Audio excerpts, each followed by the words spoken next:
Yesu amaze kuja mu ijuru, hari mu gihugu c'Ubuhindi, hareze imyaka itari mike, hari nko mwaka w'igihumbi kimwe n'amajana 950. Ni histoire y'umumissionnaire yagiye kuvuga ubutumwa mu Buhindi, hanyuma ageze mu Buhindi aravuga ubutumwa. Umuryango umwe witwa Nokseng wakira Yesu barizera. Bamaze kwizera hari muri Nord Est. Bamaze kwizera, umwe mu barongozi baho hantu aravuga ati ntibishoboka ko mushobora kutuzanamwo ukundi kwemera atari kwacu. Nokseng baca bamuhamagarana n'umuryango wiwe, abana biwe n'umugore wiwe. Baramubwira ati bamushira ahantu hagaragara. Wa muntu atwara aho hantu umutware aramubwira ati Nokseng, uyu munsi ufise amahitamwo amwe gusa, nuko wihakana uwo Yesu uvuga. Arababwira ati jewe ntibikunda ko ndamwihakana. Baca batora abana biwe babarabisha ko imyami. Mvuze imyami mutahure nk'inkoho. Baramubwira ati tuguhaye umwanya muto cyane, nutihakana Yesu turakwica, abana bawe turabica ubona. Yibaza ngo biherera ngaho, ariko abana biwe baca barabasa abona. Fata abana bawe, bajya abana bawe biyumvire mu mutwe, bakubwiye ati nutihakana Yesu kubera ko kwemera kwawe turica abana bawe ubona. Nokseng aravuga ati je ntibikunda, abana we barabica abona. Ubwa mbere aca baririmbira aka karirimbo avuga aya majambo: I have decided to follow Jesus. I have decided to follow Jesus. I have decided to follow Jesus. No turning back. No turning back. Ababwira ngo jewe narahisemwo Yesu. Ega imivyimba y'abana banje ndayibona, mugabo ntibintera kutabandanya. Ego vyabaye. Wa mukuru aravuga ati ntacu, reka tuzane umugore wawe. Bamushira imbere y'umugore wiwe. Baramubwira ati Nokseng, nutabikora nawe n'umugore wawe turamwica. Ariko arabiraba aravuga ati nta yindi shwa, mugabo sindamwihakana. Nawe nyene bamwica abona. Aritegereza umuvyimba w'umugore wiwe, aca asubiramo ya majambo: through no one going, I follow Jesus.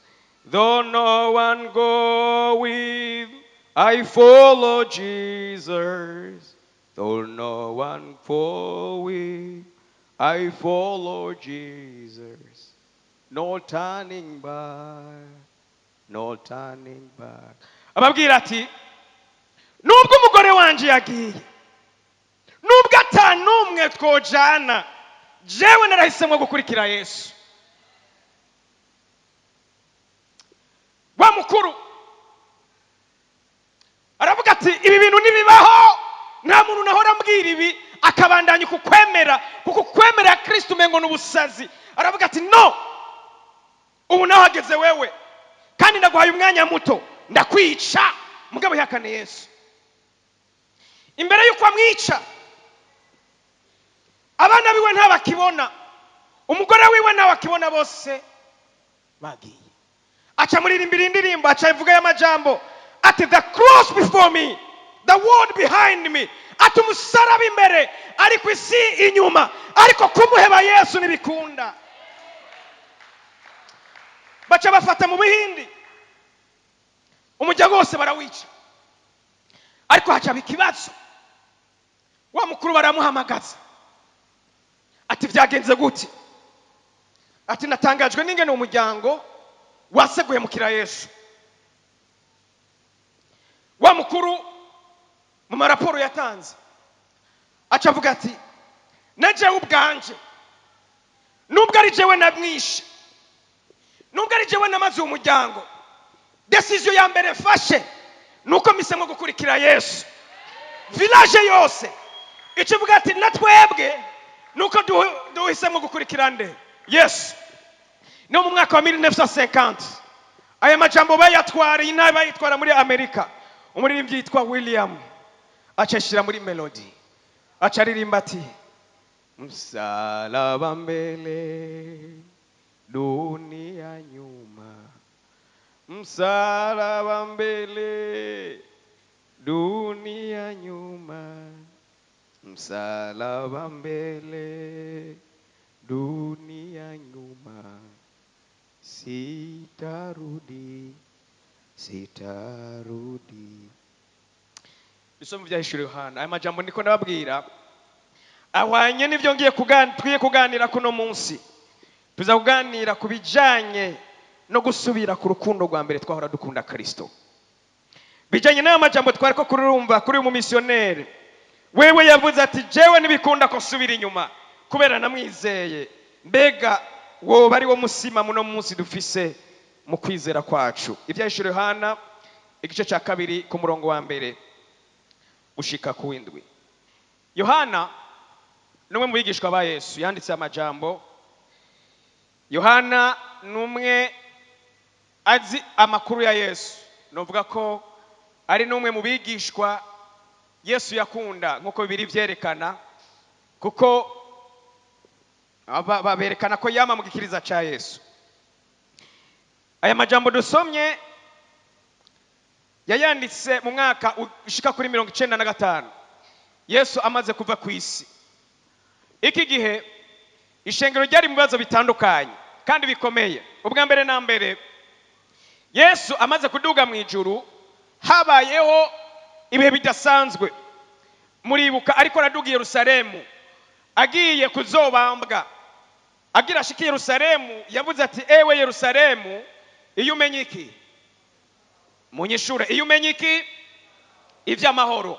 Yari ko aragaruka ku byo yabaye, ungene Yerusalemu yarungikiwe abavugishwa n'Imana, ingene Yerusalemu yisha abavugishwa n'Imana. Kandi na Yesu yari ko araduga Yerusalemu, yarabona nawe nyene ko bagiye kugira gute kumwica. Acavuga aya majambo ati ewe Yerusalemu, iyo umenye iki ivy'amahoro. Yesu yari ko arisunga ibizoba mu myaka ya 70 amaze kuva mu isi.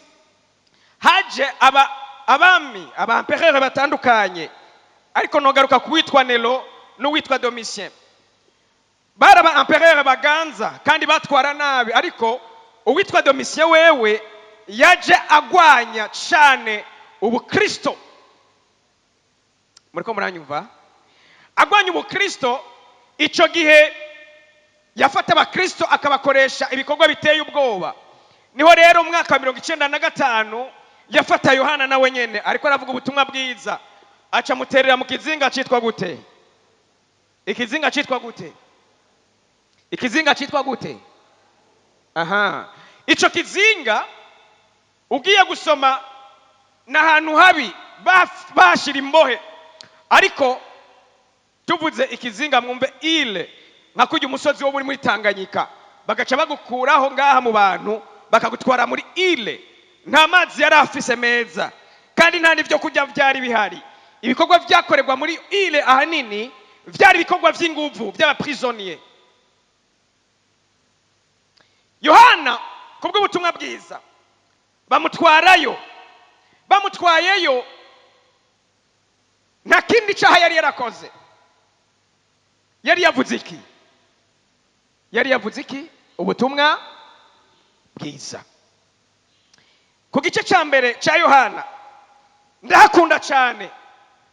Ku murongo wa mbere mu byashuri Yohana, ariko kandi Yohana mwibuke niwe yanditse ubutumwa bwiza, yandika n'ivyete bitatu. yandika niki ivyeshuriwe Yohana ni gitabo abantu badakunda gusoma kubera giteye iki ubwoba.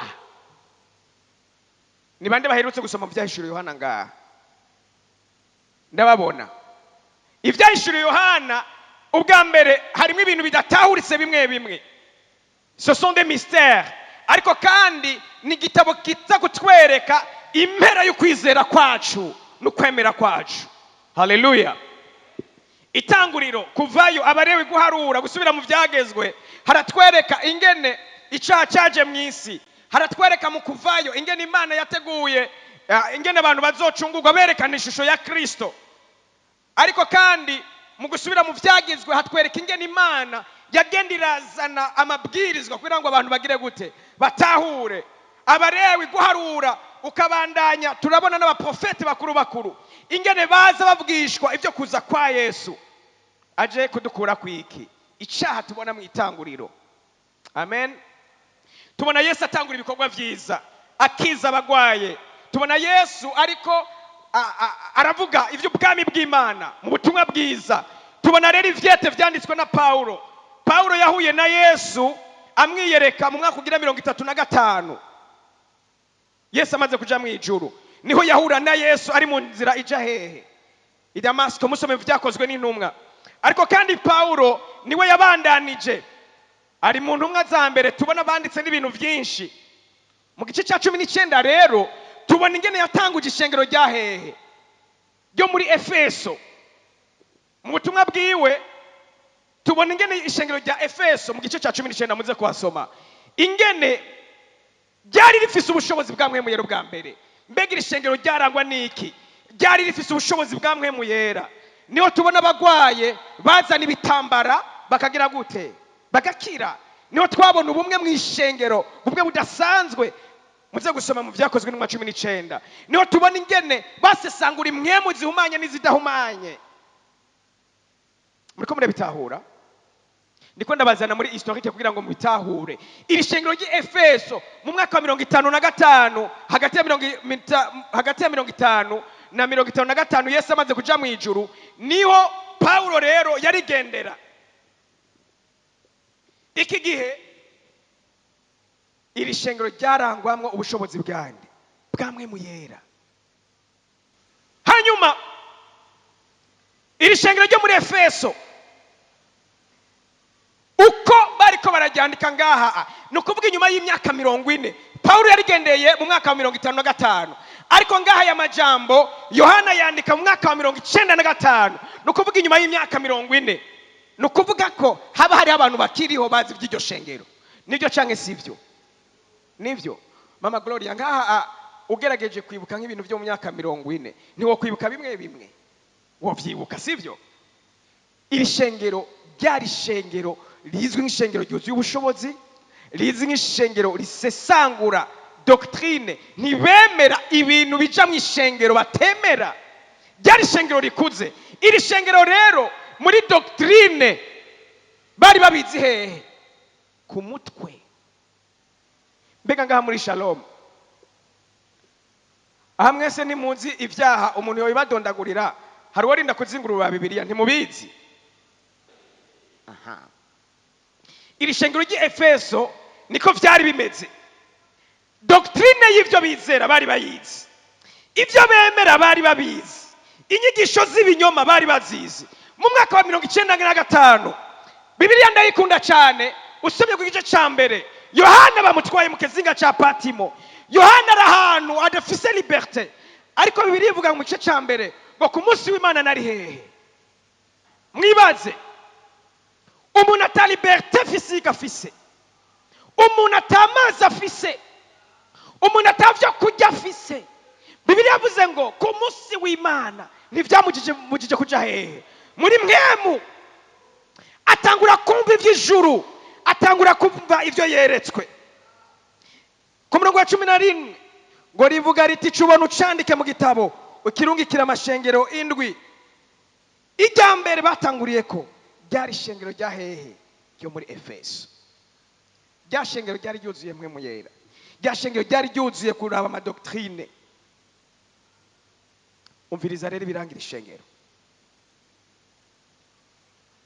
ku murongo wa kabiri. Dusubire muri Bibiliya twese abafise Bibiliya.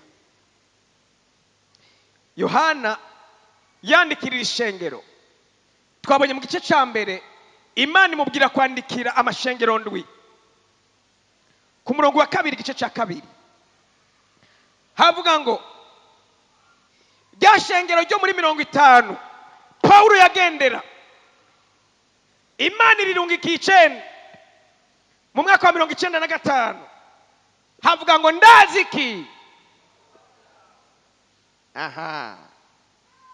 Ica kabiri n'ubutame bwawe no kwihangana, kandi yuko udashobora kugira gute kwirengagiza, ariko wagenzuye abiyita intumwa kandi usanga nabaki, kandi ugira ukwihangana wirengagije ibyo ugirirwa ku izina ryande. Ntaco wagize gute? Ndababaze, umuntu wewe yokubwira aya majambo ntiwaca wikubita ati je ndi mwanaume?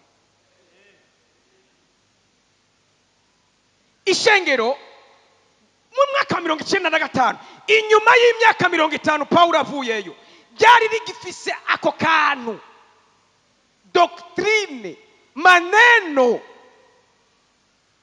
ibikorwa kwaraje ibintu, c'était bien. Kandi n'Imana yagira gute? Yarabibona. Nta muntu adufana mu ishengero, turagira lo sociale, nta muntu numwe, turi hamwe. Haleluya! Ibi bintu mbega ni bibi? Ngomba ko dutahura hano. Ibi bikorwa mbega ni bibi? Oya! Ariko rero ku murongo wa 4 rero turabe ku murongo wa 4. Ariko mfise ico giraze gute? Yuko waretse urukundo rwawe. Sasa ndababaze, iyo umuntu yakubwiye ibintu byiza byose agaca kubwira ati ndafise ico nkuga yako, ako kanoni keza? Ishengero rirafise ibikorwa bigaragara, ariko Yesu agomba kubasubiza mu mwaka wa 50 cagiye Paulo yariyo. Haleluya! Cagiye ishengero ryari ryuzuye mwemu yera, cagiye basengera abagwaye bagakira, cagiye bakoreshwa ibitangaza, cagiye bazana ibitambara abantu bagakira. Yesu niye agomba kubasubiza, ababwira ati fichise ico ngira gute ndakugayako. Ejo nariko ndamedita ku gitabo cy'Ivyahishuriwe Yohana, ndiko ndasoma, nasomye kuva mu gice ca mbere, cyasoma n'ibice vya nyuma.